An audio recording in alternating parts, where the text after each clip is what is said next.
the egg? Won't it ugly? Don't you know about E. coli? E. coli? What is that? Escherichia coli or E. coli is a gram-negative bacteria. It's also a facultative anaerobe which can live with or without the oxygen.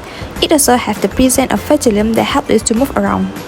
This E. coli can commonly found in the lower intestine of warm-blooded organisms such as humans and animals. Most of E. coli are harmless and are part of our healthy intestinal tract. It helps us to digest food and protect us from any harmful bacteria. But some E. coli can make people sick with diarrhea. These pathogenic strains of E. coli consist of enterogenic E. coli, Shigattosin-producing E. coli, enteroinvasive E. coli, enteropathogenic E. coli, and enteroaggregative E. coli. Among these strains, Shigattosin-producing E. coli can cause severe foodborne disease that can cause bloody diarrhea and vomiting.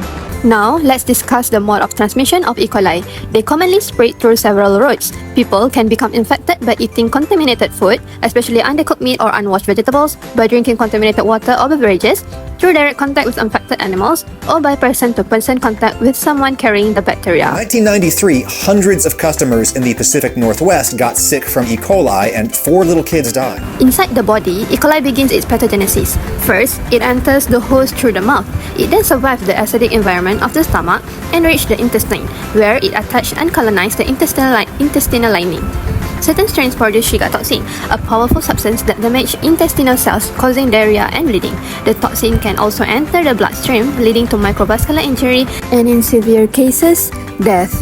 Next, E. coli is a bacterium that can infect both the human and animals. The incubation periods can range from 3 to 8 days, and most of the patients recover within 10 days. In severe cases, young children and elderly might experience life-threatening diseases such as hemolytic uremic syndrome (HUS). HUS is categorized by acute renal failures, hemolytic anemia, and thrombocytopenia. This can cause neurological complications such as seizures, strokes, and coma. GI infections can cause fever in the early stage, lethargy or feeling unwell, watery, diarrhea, or sometimes bloody, stomach cramps, loss of appetite, dehydration, nausea, and vomiting. Animals such as livestock, including cattle, goat, sheep, pig, and chicken, as well as companion animals like cat and dog can get E. coli infection. General signs of E. coli infections in animals including white or yellow scald, dirty appearance around the hindquarter, dehydration, lethargy, fever or hypothermia, feeling cold on the ear, mouth, and limbs, loss of appetite, painful abdomen, and vomiting. Confirm E. coli infection, laboratory diagnosis is essential. First of all, stool sample test for patients with persistent diarrhea. The sample is stripped onto neutron agar, McConkey agar, or EMB. Urinalysis for suspected UTI. Urine sample are collected for physical examination and observed under the microscope. A confirmatory test can be done by urine culture. Lastly, blood culture where the blood is withdrawn, inoculated, and placed in an automated blood culture system. One goal is detector. Subculture can be done by treatments for humans and animals, which are electrolyte balance, fluid therapy, and severe cases, antibiotics but not for aspect.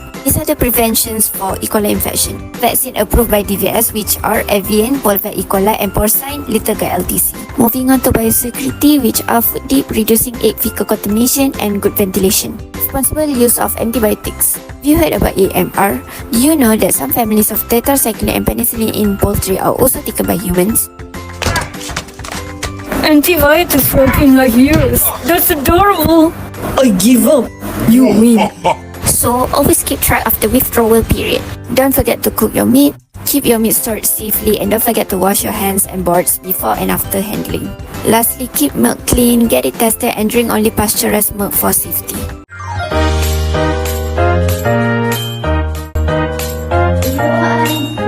Thank you, Anya. Welcome. So guys, did you learn something? Please comment.